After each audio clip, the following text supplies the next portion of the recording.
Hoy queremos invitarte a nuestras reuniones presenciales.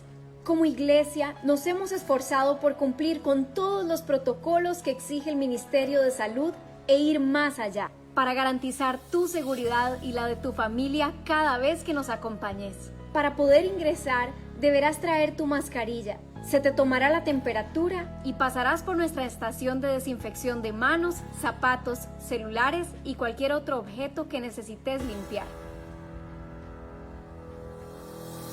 Los asientos están ordenados por burbuja social y con el debido distanciamiento para mantener en todo momento las medidas de prevención y protegerte a vos y a tu familia. Para poder acompañarnos, ingresa a iglesialolivo.com, deslízate hacia abajo hasta eventos y regístrate en la reunión a la que quieras asistir, ya sea los sábados a las 3 de la tarde o domingos a las 9 y 11 de la mañana.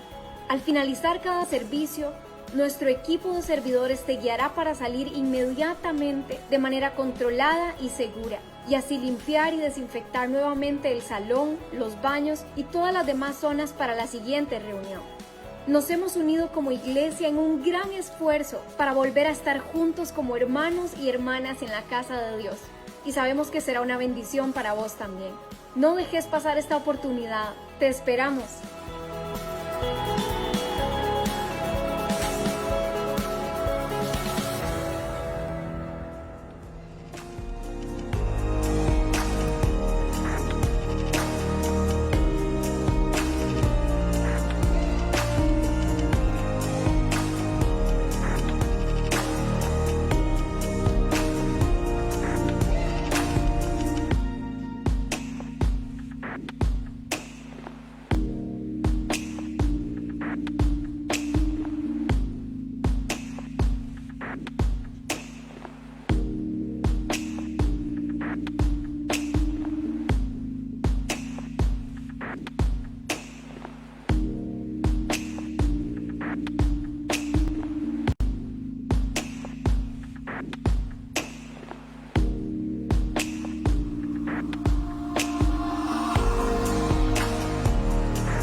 Romanos 5 dice que Dios muestra su amor por nosotros así, que cuando todavía éramos pecadores, Jesucristo murió por nosotros.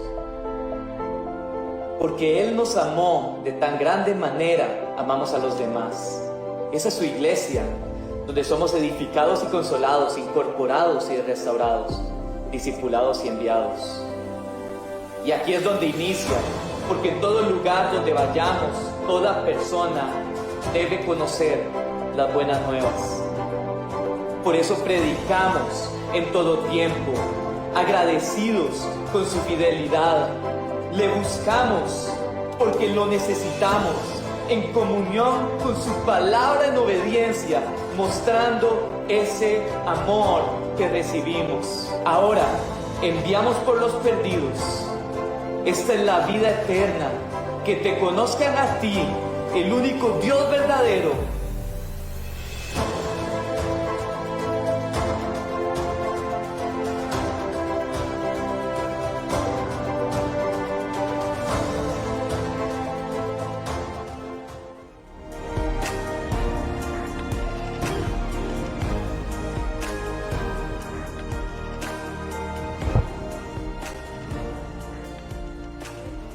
Muy buenos días, iglesia.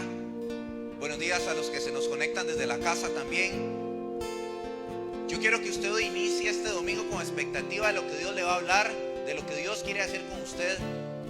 Sabe, cada domingo no es un domingo más, es un domingo donde Dios quiere hacer algo nuevo con nosotros. Yo le pido a usted que está aquí en la casa que se ponga de pie, los que están desde su hogar. Recordarle lo que siempre decimos: usted no está viendo una serie en Netflix, no está viendo el partido de fútbol para estar escuchando. Esté atento, porque en un momento usted puede despistarse y puede perder lo que Dios quiere hablarle a usted. Dice la palabra en Juan 6:68: y le respondió Simón Pedro: ¿a quién iremos? Tú tienes palabras de vida eterna. Y ese Jesús que tiene palabra de vida eterna es el que usted y yo venimos a adorar, es el que usted y yo venimos a glorificar en este día, es el que usted y yo venimos a buscar este día. Es el que tiene respuestas para nosotros. Es ese Jesús que no tiene respuestas solo para hoy. Es el que no tiene respuestas solo para su problema de hoy o para la circunstancia de hoy. Es el Jesús que tiene palabra de vida eterna. Lo que la filosofía no le puede enseñar, lo que cualquier otra ciencia no le puede dar, es lo que Jesús puede darte en esta mañana. Señor, te damos gracias por tu amor, por tu misericordia. Te damos gracias, Dios, porque tú estás con nosotros en todo momento. Porque nuevas son tus misericordias cada mañana con nosotros. Porque hasta hoy podemos decir que tú has sido fiel con nosotros. Alabamos y glorificamos tu nombre. Gracias, Señor, en el nombre de Cristo Jesús. Y si usted está agradecido con Dios, yo le pido a usted ahí donde está que le dé un fuerte aplauso al Señor.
empezar a aplaudir.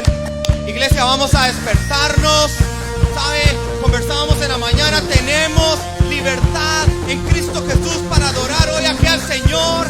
¿Sabe? Yo sé que hay incomodidades, hay algunas barreras, pero nada supera la libertad que Cristo Jesús nos dio para adorar al Padre. Así que yo le voy a pedir, ¿sabes? Una bendición, poder estar aquí en el templo, poder tener su espacio, poder reunirnos. No podemos gritar como siempre, pero muévase, sacúdase la pereza, aplauda, bátale sus manos al Señor. ¿Sabe? Porque esa libertad no sirve de nada si usted no la hace suya, si usted no se apodera. ¿Sabe? Ya Cristo pagó el precio en la cruz para que usted pueda adorar al Padre. Tómelo, no se quede como un espectador. Y los que están escuchando desde la casa, ¿sabe? Si usted está en su casa, tiene la facilidad de que puede mover los sillones, puede correr la cama y báilele al Señor, adórelo, convierta su casa en un altar para darle la gloria a Él. En la casa hay libertad al danzar.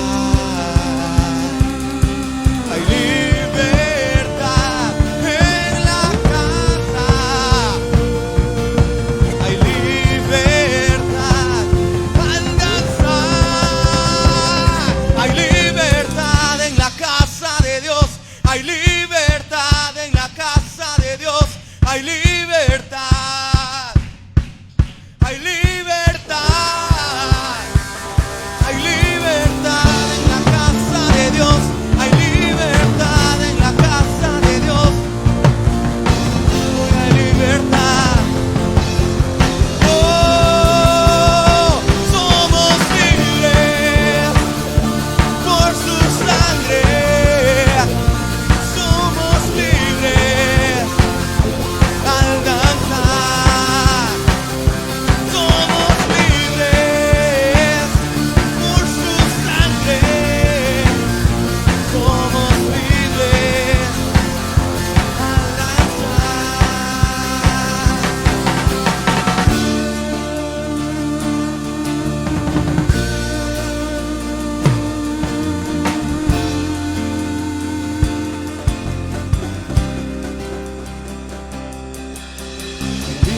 Libertad en la casa. Libertad al danzar. Libertad en la casa. Libertad en Cristo. Hay libertad.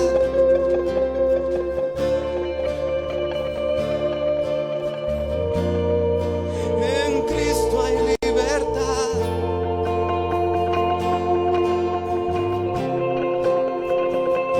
Nada me sostendrá hacia atrás. Hoy yo busco a Cristo.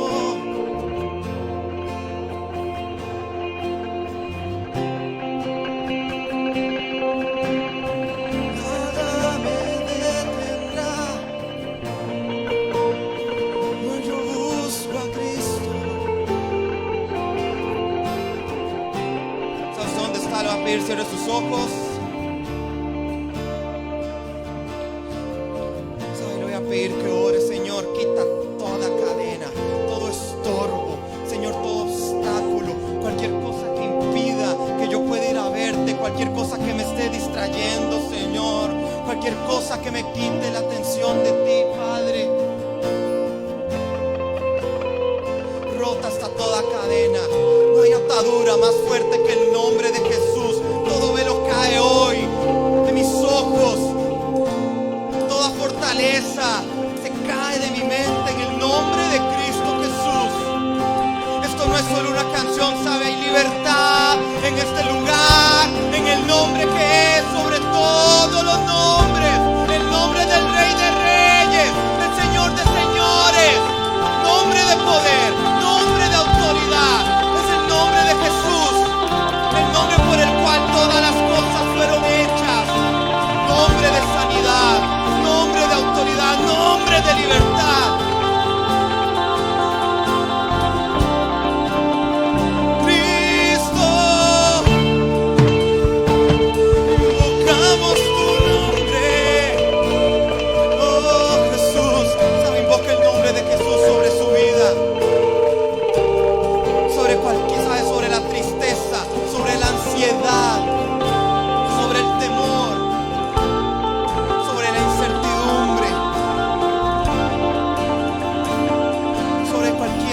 allá. Invocamos tu nombre, Jesús. Tu nombre que es poderoso.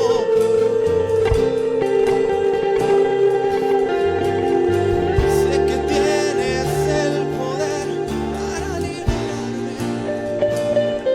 para librarme de mis enemigos.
oramos para todos esos que le conocemos.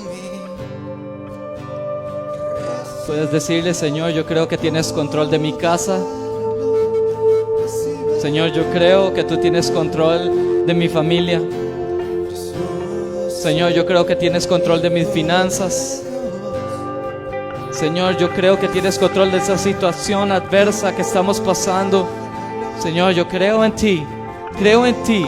Creo en ti. Puedes hacer esa oración conmigo. Señor, yo creo que tú tienes control de esta enfermedad. Señor, que tal vez me han dado un dictamen negativo. Tú tienes control. Señor, yo creo que tú tienes control de este problema. Señor, yo creo que tú tienes control, Señor, de ese contrato equivocado. Señor, de esa situación equivocada. Yo creo que tú tienes control. Puedes decirle eso. Puedes creerle al Señor.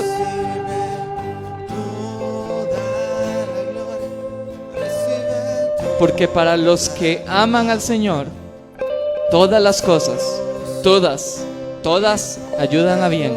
Todas ayudan a bien. Todas son para sus propósitos. Todas son para su gloria. Todas son para su honra. Todas el Señor las transforma. Gracias, Señor. Gracias, Señor. Hoy hay una hermosa presencia de Dios. Desde el servicio anterior hay una presencia de Dios aquí en este lugar. Padre, gracias por este tiempo de adoración, de alabanza. Señor, queremos pedirte que te muevas en poder, soberanía. Quebranta al que tengas que quebrantar. Confronta al que tengas que confrontar. Ministra al que tengas que ministrar. Anima al que tienes que animar. Gracias, Señor. Gracias, Señor. Gracias, Señor, por tu presencia. Gracias, Señor, por tu hermosura. Gracias, Señor. En el nombre de Jesús. En el nombre de Jesús. Amén y amén. Bueno, iglesia, queremos darle la bienvenida a la gente que está en internet, que nos está viendo hoy por medio del internet. Darle las gracias por estar un día más con nosotros. El Señor ha sido bueno, iglesia. El Señor ha sido bueno. Yo creo que muchas veces nosotros continuamos hablando de problemas y de situaciones difíciles y no hemos visto o no nos hemos sentado a detenernos un momento y decirnos que qué importa las situaciones difíciles. Lo importante, yo les decía a las personas en la reunión pasada, yo no creo que eso vaya a terminar en enero. La gente está esperando Navidad y fin de año y que todo va a ser diferente el otro año. Yo no creo que nosotros tengamos que ponernos esa expectativa.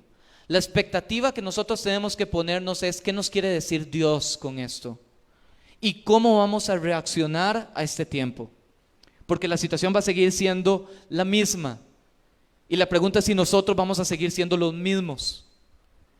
Los propósitos de Dios siguen estando ahí presentes. Dios sigue hablando, Dios sigue moviéndose, la presencia de Dios sigue estando. La pregunta es si nosotros vamos a seguir siendo los mismos o si vamos a reaccionar. ¿Cómo nos vamos a quedar y cómo vamos a salir de este tiempo? Es lo que nos deberíamos de preguntar, iglesia. Y creo que para eso estamos aquí. Hoy Dios te va a hablar, en el nombre de Jesús Dios te va a hablar porque hoy vamos a tocar su palabra. Hoy Dios te va a hablar y yo quiero invitarte a que te prepares. Te prepares. Si viniste a este lugar, sacaste el tiempo para venir a este lugar, no viniste a tener un encuentro conmigo, ni con alguno de los chicos, ni con los servidores, ni con ninguna persona. Hoy viniste a que el Señor te hable. Tienes el Espíritu Santo. El Espíritu Santo te guía a toda verdad. Y hoy el Señor te puede guiar a una verdad poderosa para tu vida. Lo único que necesitas es un corazón dispuesto. Ora conmigo. Señor, te damos gracias, Padre, gracias.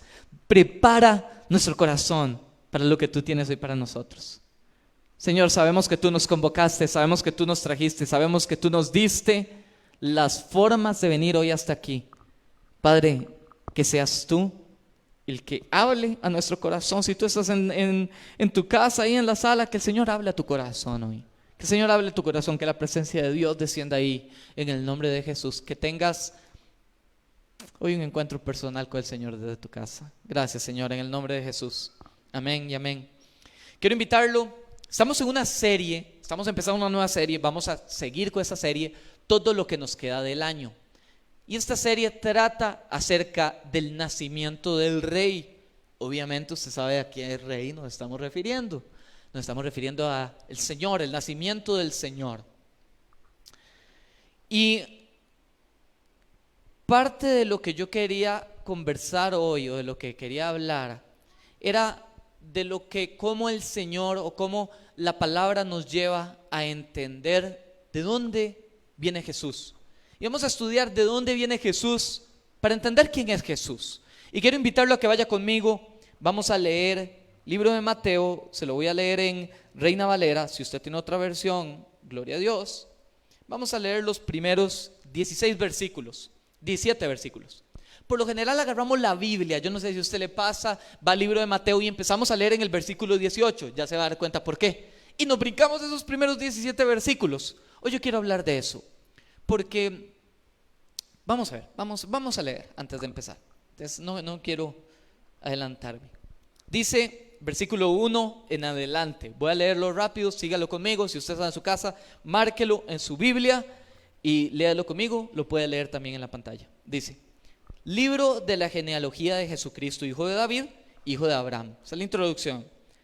Versículo 2: Abraham engendró a Isaac, Isaac a Jacob, Jacob a Judá y a sus hermanos. Judá engendró de Tamar a Fares y Sara, que eran gemelos. Fares a Esrom, Esrom a Aram. Aram engendró a Aminadab a Nazón, Nazón a Salmón. Salmón engendró de Rahab a Booz. Booz engendró de Ruth a Obed y Obed a Isaí. Isaí engendró al rey David, y el rey David engendró a Salomón, de la que fue mujer de Urías. Salomón engendró a Roboam, Roboam a Abías, Abías a Asa, Asa engendró a Josafat, Josafat a Joram, Joram a Usías. Usías engendró a Jotam, Jotam a Acaz y Acaz a Ezequías. Ezequías engendró a Manasés, Manasés a Amón y Amón a Josías. Josías engendró a Jeconías y a sus hermanos en el tiempo de la deportación de Babilonia. Después de la deportación a Babilonia, Jeconías engendró a Salatiel, Salatiel a Zorobabel, Zorobabel engendró a Abiud a Eliakim, Eliakim a Azor. Azor engendró a Sadoc, Sadoc a Akim, Akim a Eliud, Eliud engendró a Eleazar, Eleazar a Matam, Matam a Jacob, y Jacob engendró a José, marido de María, de la cual nació Jesús, llamado el Cristo. 17 cierra, es como una síntesis, y dice: de manera que todas las generaciones de Abraham hasta David son 14. Desde David hasta la deportación a Babilonia, 14, y de la deportación a Babilonia hasta Cristo, 14. Qué importante es tener una buena introducción.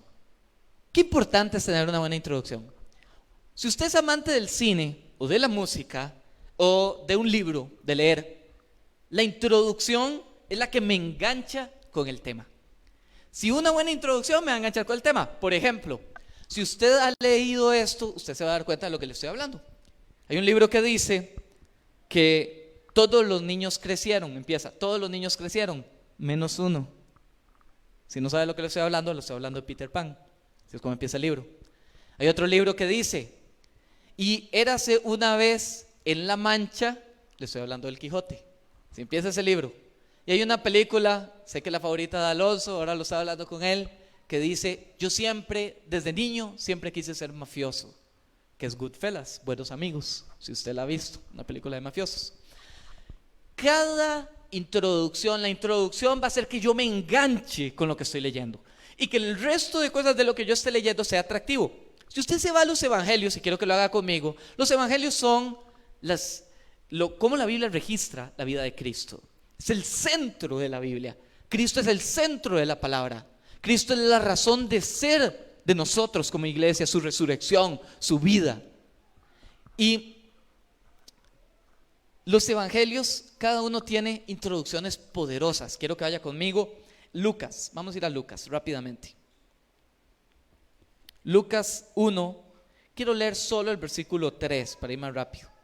Y empieza Lucas, siendo un historiador, un doctor, una persona estudiada, a narrar lo que su evangelio iba a contener. Y dice el versículo 3: me ha parecido también a mí, después de haber investigado con diligencia todas las cosas desde su origen, escribírtelas por orden, oh excelentísimo Teófilo.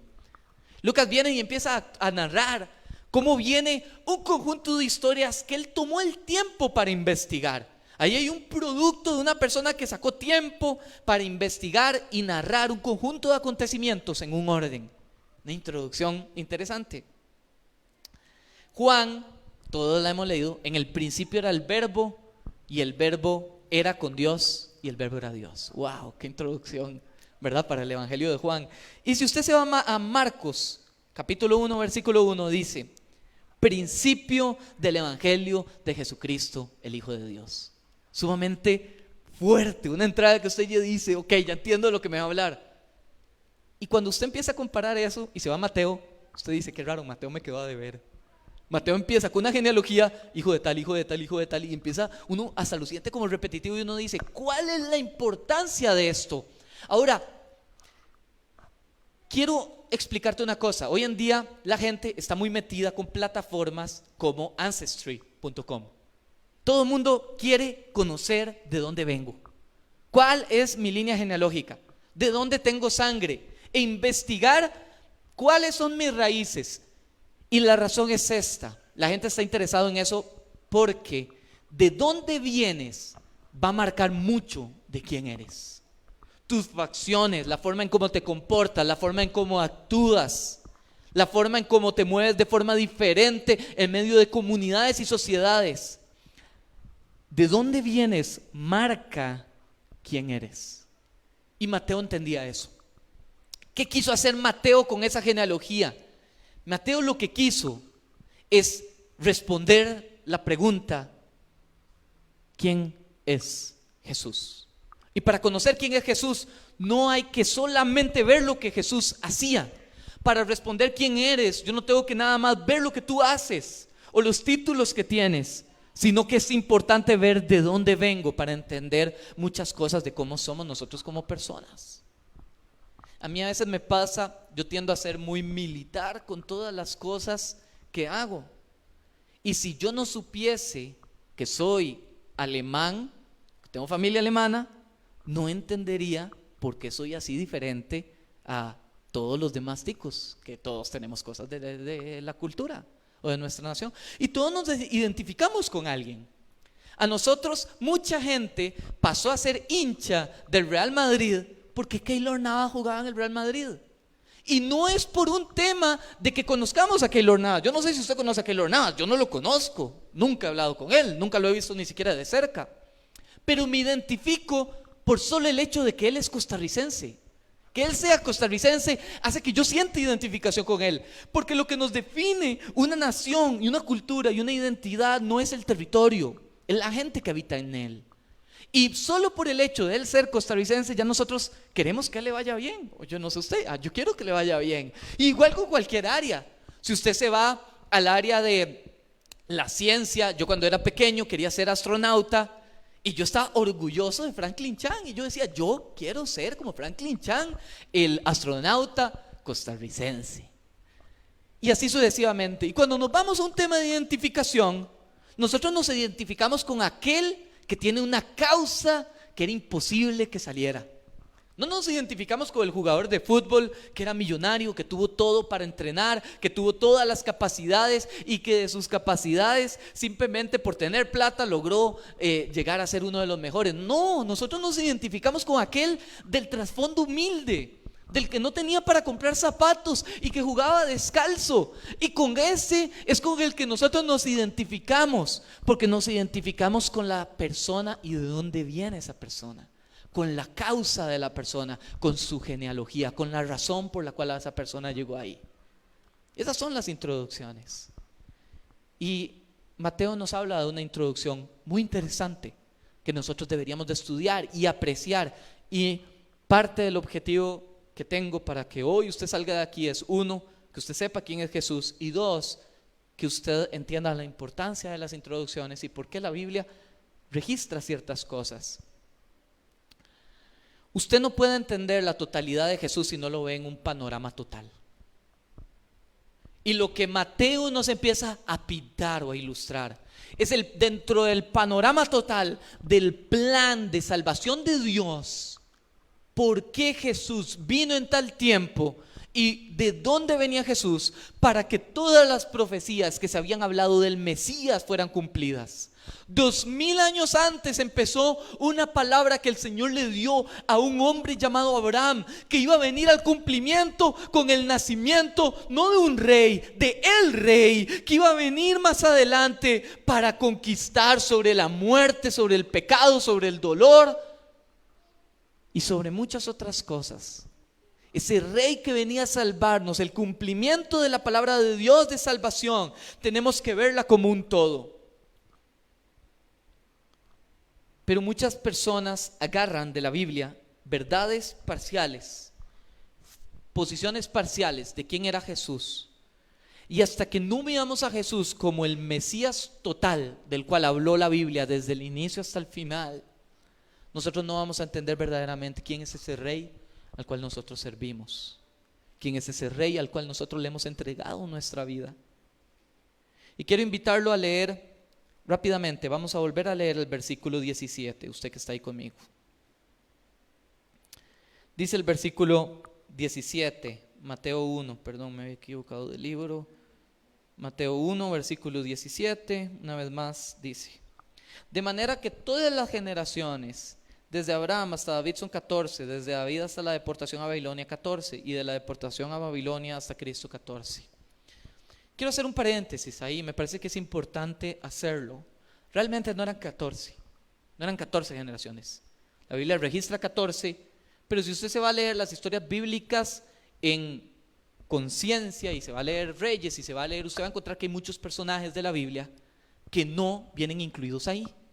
Ahora, entonces, ¿por qué la Biblia habla de 14 y registra 14? Y si usted cuenta anteriormente cuáles eran 14, yo creo que hay muchas cosas que podemos hablar. Estuvimos hablando hace unas semanas acerca de la importancia del número 7 para los judíos, ¿se acuerdan? Usted estuvo ahí hace como 2 semanas que me tocó predicar, 2 o 3 semanas. Estuvimos hablando de la importancia de los números y creo que parte de lo que Dios nos quiere enseñar con esos 6 grupos de 7 que son marcados por hitos importantes, que ahorita vamos a entrarle a esos hitos importantes y por qué la Biblia los registra, habla de cómo Dios empieza a hacer su obra utilizando la misma secuencia de información. 7 grupos de 7, donde 6 trabajó el Señor para traernos a su Redentor, 7 descansa. Eso es lo que dicen la mayoría de teólogos, no me quiero meter mucho con el tema, pero quiero ir más adelante. Entonces, ¿por qué Mateo seleccionó estos que escribió y tal vez dejó otros por fuera? Aquí va una pregunta interesante que yo no sé si usted se ha hecho. ¿Por qué la Biblia no habla de los dinosaurios? ¿Por qué la Biblia no registra un montón de cosas? Que tal vez yo tengo las preguntas. Y aquí va algo que quiero que le deje, que usted se lleve a la casa. La Biblia no trata de mí, la Biblia trata de Él. La Biblia no es para resolver mis dudas, es para resolver su propósito e ilustrarnos su propósito. Que la Biblia no mencione algo no quiere decir que ese algo se dio o no se dio. Lo importante es que la Biblia va a registrar lo que para Dios es importante para el cumplimiento de su plan. La Biblia habla en los primeros capítulos de la palabra, la Biblia usa un versículo para la creación del universo, un capítulo para la creación de la tierra y 2 capítulos en Génesis 1, 2 y 3 para la creación del hombre. ¿Qué quiere decir esto? Que el Señor le es más importante el por qué el Señor puso al hombre en la tierra que por qué Él creó el universo. Él sigue siendo el creador del universo, Él sigue revelándose como creador del universo, pero lo que el Señor quiere hablarnos es cuál es su plan, no cuál es tu forma de ver a Dios, ni cuáles son tus preguntas de Dios. Y lo que Mateo quiere hacer es que Mateo quiere levantar a esos personajes que hablan de su plan. Y los personajes que Mateo escribe ahí, lo que Mateo quiere ilustrar es las razones de cómo el cumplimiento del plan redentor, del plan de salvación de Dios se da. Y Dios quiere hablarnos de eso. Ahora, tenemos que ver, y cierro con esto, perdón que me vaya tanto, creo que es importante sentar esto para poder entender la prédica. No podemos separar el Nuevo Testamento del Antiguo Testamento. La Biblia es un solo libro. Es un libro, tal vez no es un libro escrito por un solo autor físico con una línea de pensamiento, pero la Biblia es un libro funcional. Y cuando usted entiende eso, entiende que cada una de las partes de este celular está puesta ahí para una razón. Pero si esa parte no está, no está completo el aparato, no va a servir exacto. Y cada uno de los libros de la Biblia está puesto ahí por una razón, y esa razón es importante. Y esa unidad funcional nos habla de que yo no puedo estudiar el Nuevo Testamento si no voy al Antiguo Testamento y comprendo qué era lo que el Señor me estaba hablando para leer lo que estoy leyendo en este momento. Como tampoco puedo agarrar y leer nada más el Antiguo Testamento, porque es como ver una película y no ver el final. No voy a entender nada, más si es una película con una trama complicada. Entonces tengo que ver la Biblia como una unidad funcional. Y con esto quiero ya meterme en el tema y hablarles sobre estos 3 eventos críticos que habla el versículo 17 que estábamos leyendo. Habla de 3 eventos críticos, 3 eventos que marcan y nos van a llevar a la respuesta: ¿quién es Jesús? Evento número 1: Jesús es hijo de Abraham. Cuando usamos la palabra hijo, hablamos de descendiente. Jesús es descendiente de Abraham. Quiero invitarlo a que vaya a Génesis 12, del 1 al 3, la promesa que el Señor le da a Abraham. Si usted lo tiene, toma sus notas, ahí va a quedar igual la prédica grabada y la puede revisar en su casa, porque hoy vamos a ver muchas cosas y me encantaría que usted llegue a estudiarlas a la casa y aprender. Génesis 12, del 1 al 3, Génesis 1 al 11 empieza a hablar de cómo el Señor empieza a crear y el hombre destruye todo lo que el Señor crea. Y el Señor llega en Génesis 12 y no empieza un plan en ese momento. El Señor traía un plan desde el principio de los tiempos, pero en Génesis 12 empieza a materializarse con esta palabra a este hombre Abraham, que dice, versículo 1: deja tu tierra, tu parentela, tu patria, a tus parientes y a la familia de tu padre, y vete a la tierra que yo te mostraré. Haré de ti una gran nación. De un hombre, una nación. Eso era imposible. De un hombre no sale una nación. Pero la revelación de Dios siempre es progresiva. Eso se iba a cumplir en el tiempo. Dios en el tiempo iba a cumplir eso. Una nación. Te bendeciré y te haré famoso. Y el Señor iba a traer bendición. Y el Señor iba a hacer a Abraham tan famoso que hoy usted y yo, 4000 años después, estamos hablando de este hombre. Seguimos hablando de Abraham, y lo iba a hacer famoso. Y te bendeciré y serás una bendición para otros, y bendeciré a quienes te bendigan y maldeciré a quienes te traten con desprecio. Todas, subraya, y todas las familias de la tierra serán benditas por medio de ti. El Señor le da una bendición donde venimos incluidos usted y yo.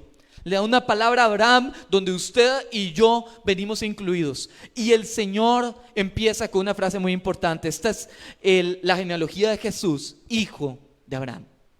Hijo de Abraham. Personaje número 2. El Señor habla del segundo hecho, David, y usted sabe la historia. Viene Abraham, tiene un hijo, ese hijo empieza a multiplicarse, el Señor saca de la nada, de lo que era estéril, el Señor empieza a sacar personas, y el Señor empieza a hacer que la nación crezca y crezca y crezca. El Señor los lleva al territorio, ya hemos hablado de eso. Y conforme va pasando el tiempo, la grandeza de Israel empieza a verse grande, y el Señor llega y se provee de un rey conforme a su corazón. Y ese rey se llamaba David. Quiero invitarlo a que vaya conmigo, 2 Samuel 7, 14 al 16. El Señor le está hablando a David, pero le está hablando de su hijo Salomón, y le dice lo siguiente: yo seré su padre, le dice el Señor, y él será mi hijo. Si peca, lo corregiré y lo disciplinaré con vara, como lo haría con cualquier padre.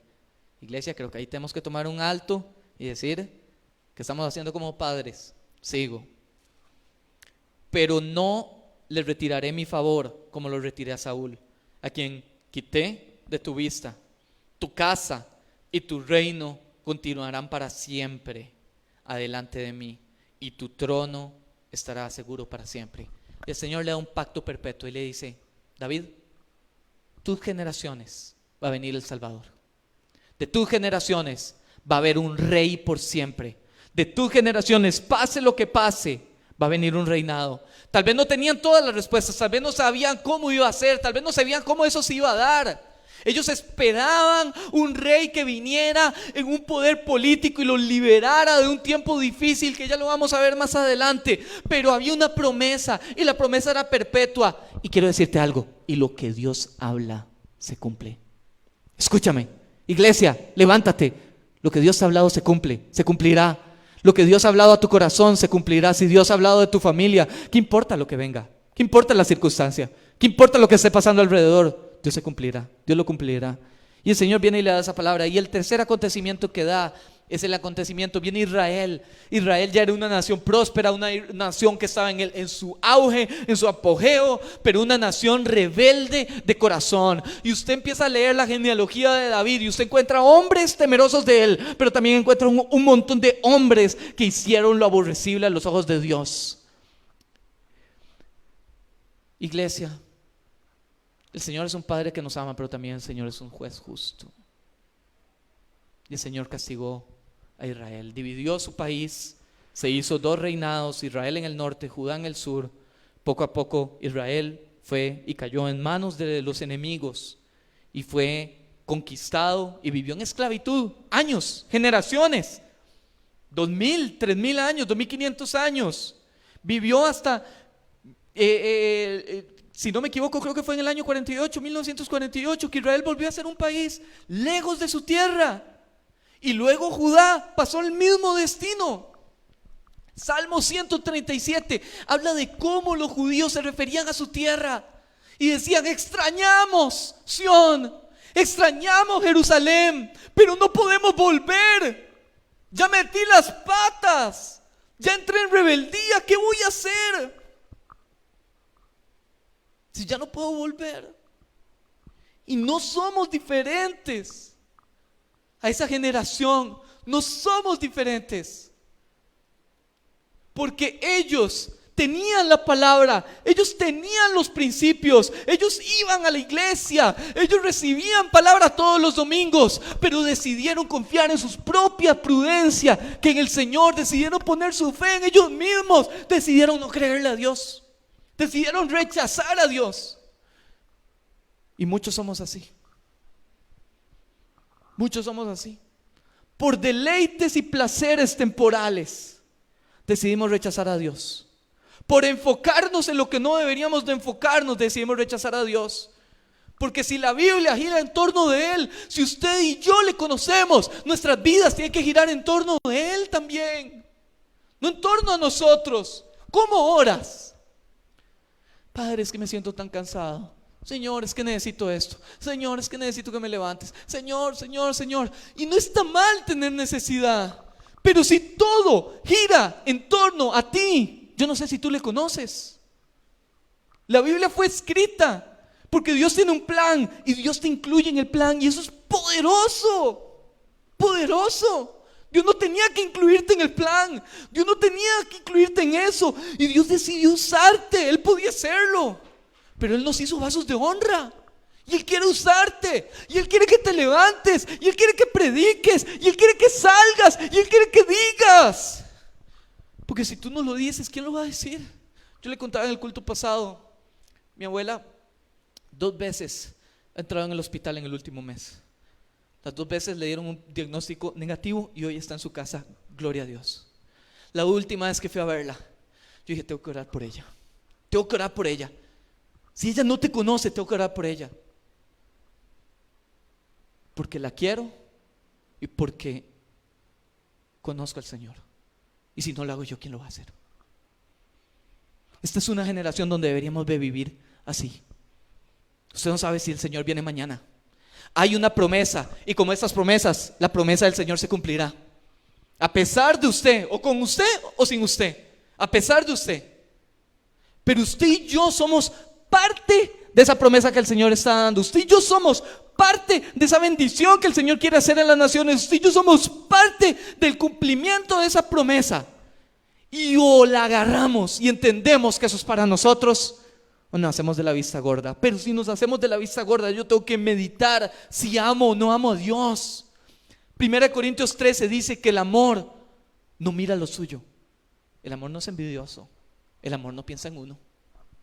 Y si nosotros le amamos, amamos su proyecto, amamos su plan y amamos su propósito, ¿verdad, iglesia?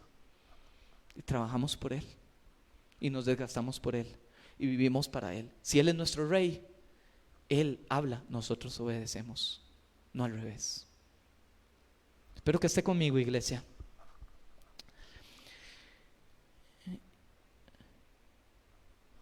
Israel no le creyó. Israel no les creyó el juicio. Usted Usted puede buscarlo y no lo voy a leer, voy a ir un poquito más rápido. Deuteronomio 28, 58 al 62. Desde antes de que ellos fueran nación, el Señor les había hablado de un juicio. Si ustedes hacen esto, van a recibir bendición. Si ustedes van en contra de mi palabra, ustedes atienen al juicio. Y hoy en día va a haber un juicio.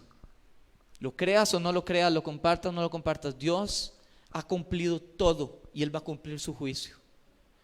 Y el juicio es bonito para usted y para mí que estamos en la silla de los inocentes, porque Cristo ganó nuestro lugar, porque Cristo compró nuestras vidas. Estamos en el lugar bonito y en ese juicio es que venga el juicio. ¿Qué importa? El Señor es justo y yo sé que soy inocente por su sangre que fue derramada en mí. Pero para los que no, Israel pasó años. Los pueblos que conquistaban Israel le decían: canten y bailen, porque ellos eran una generación y una cultura alegre, y ellos tenían sus canciones y adoraban al Señor. ¿Cómo puedes adorar cuando ya perdiste todo?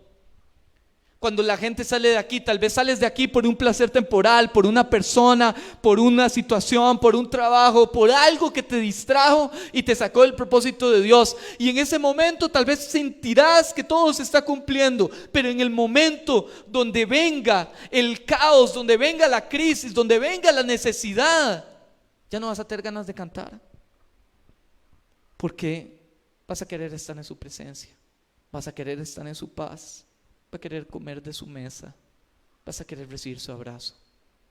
No hay propósito. Cuando el Señor me llamó, parte de lo que me caló a mi corazón, y era el Espíritu Santo hablando, trayéndome a su presencia, era que yo decía: no puede ser que la vida sea tan absurda como trabajar. No puede ser, tiene que haber algo más grande, tiene que haber algo diferente, tiene que haber un propósito diferente a esto. Y era el propósito de Dios. Y era Dios llamándome. Dios llamándome. ¿Está conmigo, iglesia? ¿Ok? Dios mantendrá su promesa. No porque a través de hombres vendría justicia. Dios traerá su promesa a pesar de nuestros errores, a pesar de nuestras fallas. Eso se llama gracia. Y Dios iba a derramar su gracia en ese lugar. Y quiero hablarte rápidamente 5 casos individuales que registra la genealogía de Jesús, algo que no era normal. Para un judío, hablar de sus generaciones, los judíos varones oraban de la siguiente manera y decían: Señor, gracias que soy hombre y no mujer.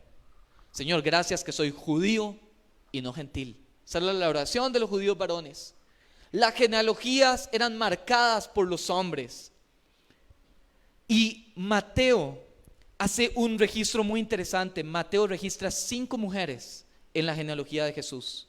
Una vez más, Mateo no estaba ahí para escribir y quedar bien con la gente. Mateo estaba ahí para revelar el propósito más grande y para hablar de los propósitos de Dios. Mateo habla de 5 mujeres. Primero menciona, sin ningún orden, primero menciona una mujer que se llamaba Ruth, una mujer gentil, una moabita. Una mujer que es tan impresionante. Israel más adelante, cuando empieza a ser nación, tenía un conjunto de jueces.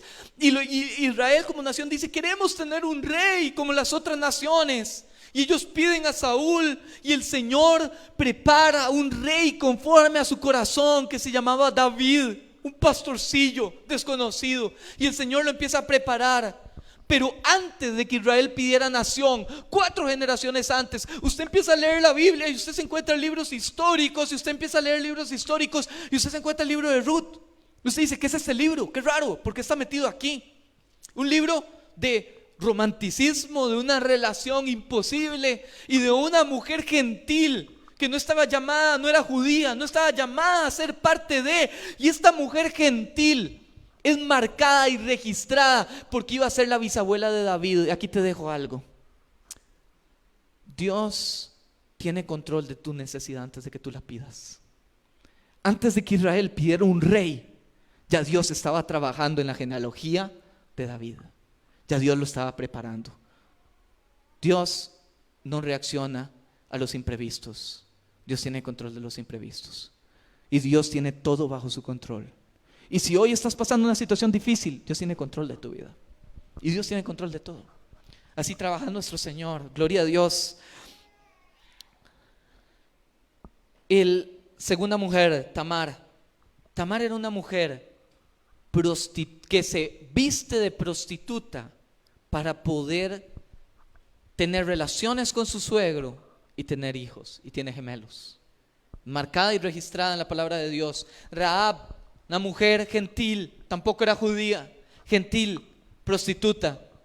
Y usted puede leer la historia de la Biblia de cómo ayuda a unos hombres para que se puedan escapar, y es marcada en la genealogía del Señor.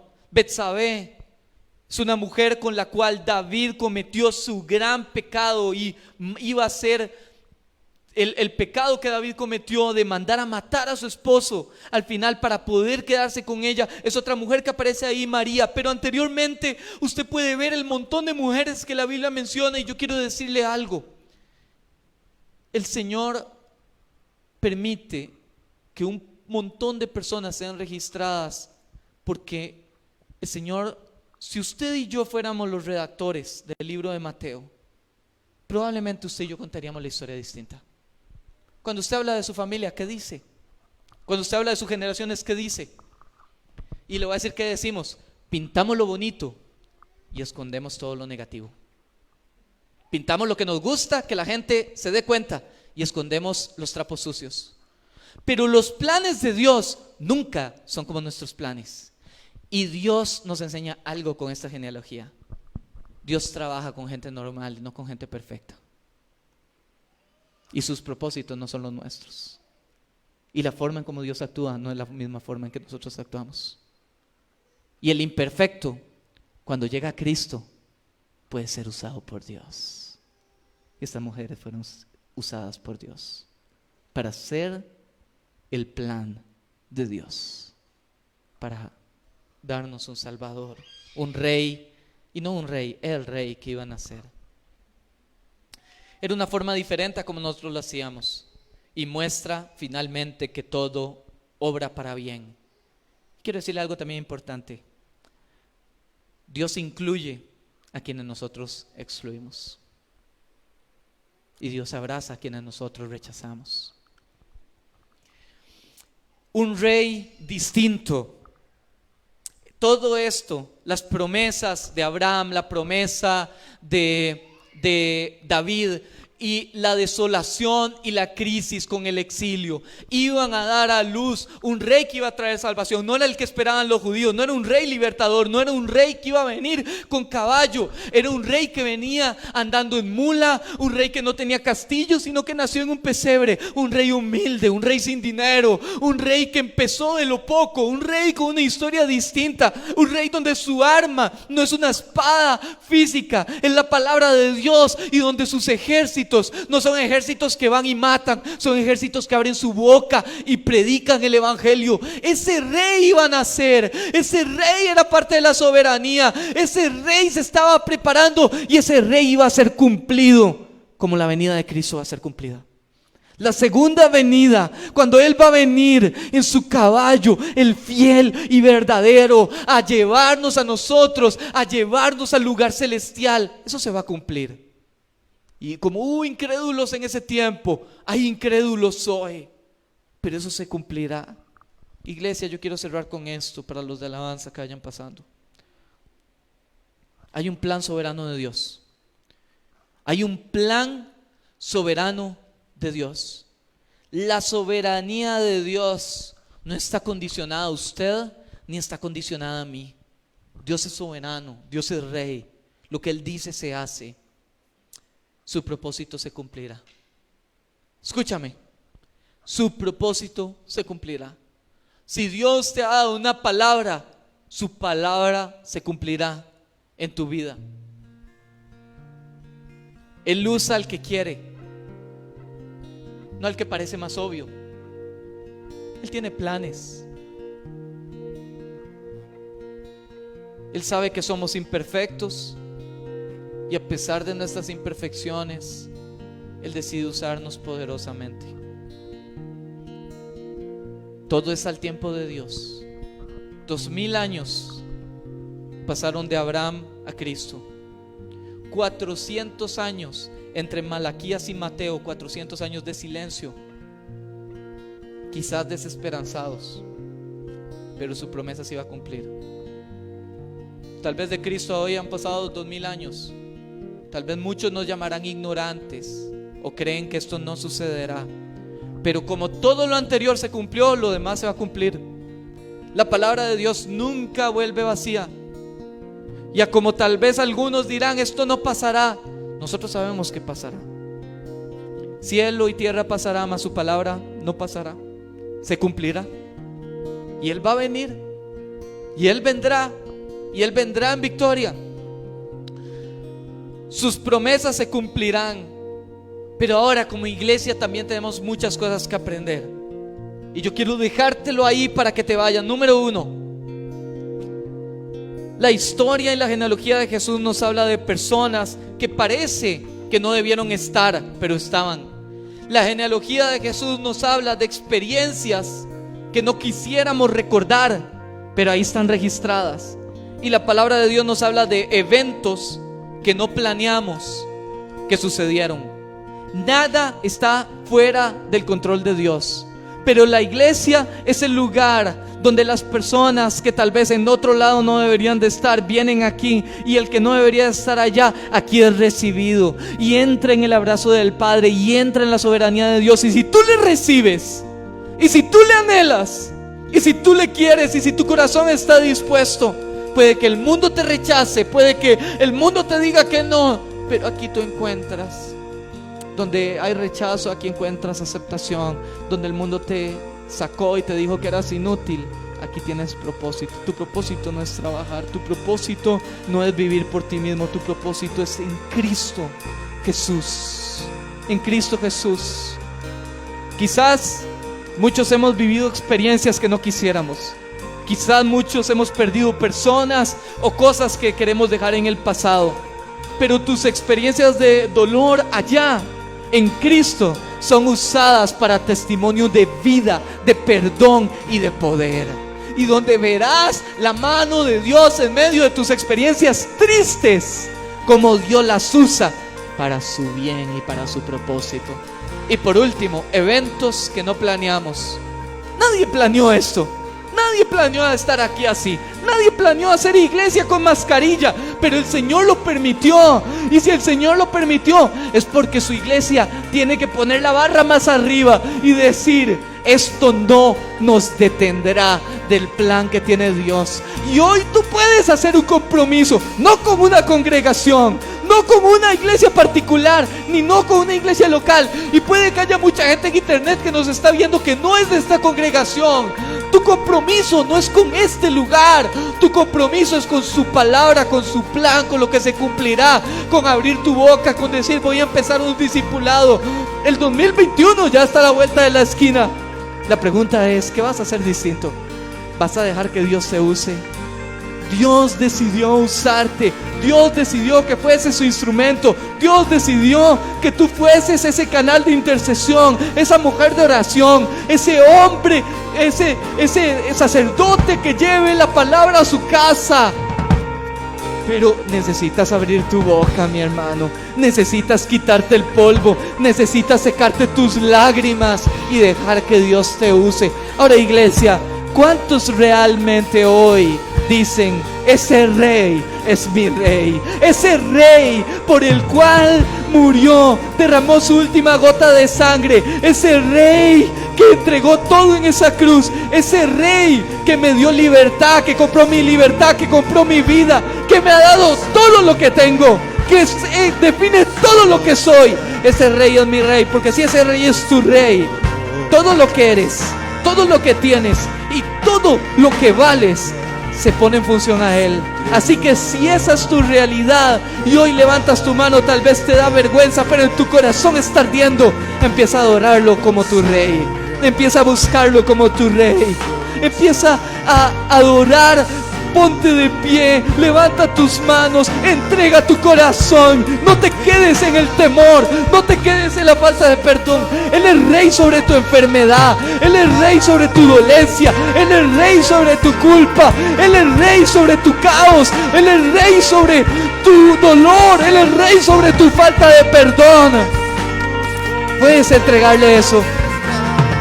Si Él es tu rey, si verdaderamente es tu rey, entrégale todo hoy. Todo, todo, todo. Todos esos pleitos, todos esos dolores, todos esos desánimos, entrégaselos. Yo no puedo hacer esa oración por ti. Me encantaría hacerla, pero no puedo. Tú eres el que le entrega su vida. Tú eres el que le entrega el gobierno de su vida. Si Él no ha sido tu rey, si Él no ha sido tu rey, si todavía la tristeza, si todavía el desánimo, si todavía el conflicto gobierna tu vida, y es un tiempo de ser sincero, si todavía el conflicto gobierna tu vida, quizás no le has entregado todo, quizás no le has entregado todo. No es un tema de la iglesia, no es un tema de la religión, es un tema de tu corazón. Quizás hay pecados en tu vida que no le has entregado. Quizás hay un arrepentimiento genuino que no has hecho. Pero en el momento donde lo hagas, en el momento donde lo hagas, Él va a, dice la Biblia, que Él toca la puerta y llama. Escúchame, Él toca la puerta hoy, hoy, Espíritu Santo, hoy. Toca la puerta de tu corazón y llama. Si tú le abres, esa paz, ese amor va a entrar, esa culpa va a salir, ese dolor va a salir. Él va a entrar ahí, dice la palabra. Se sentará contigo, cenará contigo y tú con Él.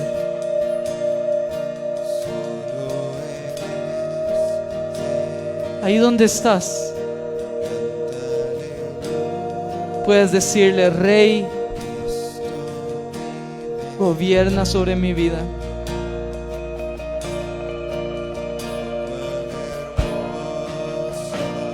Toda nación va a ser bendita a través de Él. Su reino perpetuo no tiene fin. Nuestra esperanza en medio de crisis, ese es Jesús.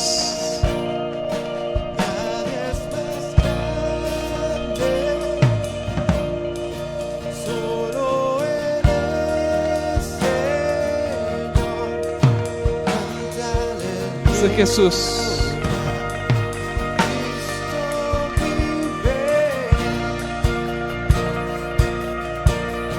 Vamos, tú que estás ahí en tu casa, si no le conoces, dale esa oportunidad, abre la puerta. Tú que estás aquí,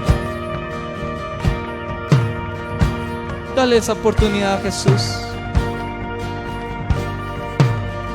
Si tal vez alguien te trajo, la mejor forma que puedes ver a Jesús es cómo se manifiesta en la persona que te trajo.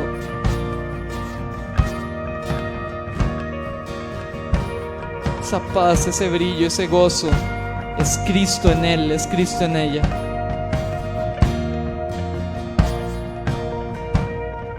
Ora conmigo. Señor, gracias. Gracias, Señor. Gracias, Señor.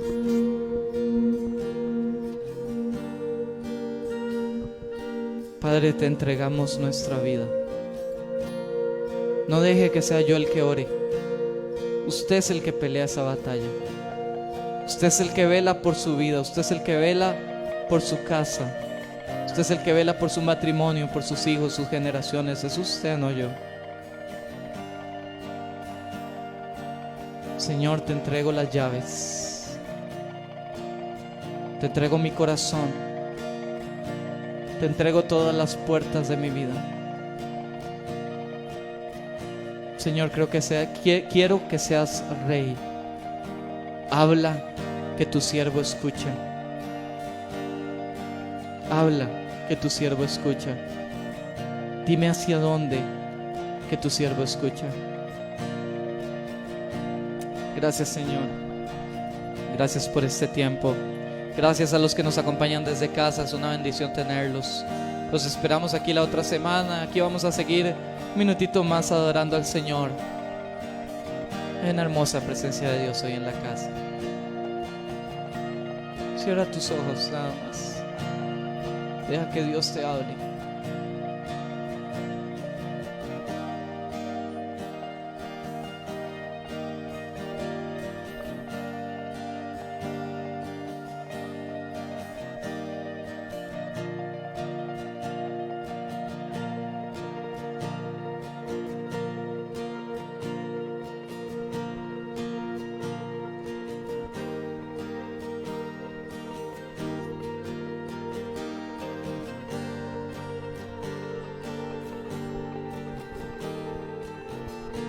Yo creo que hay gente que Dios le está diciendo: ánimo,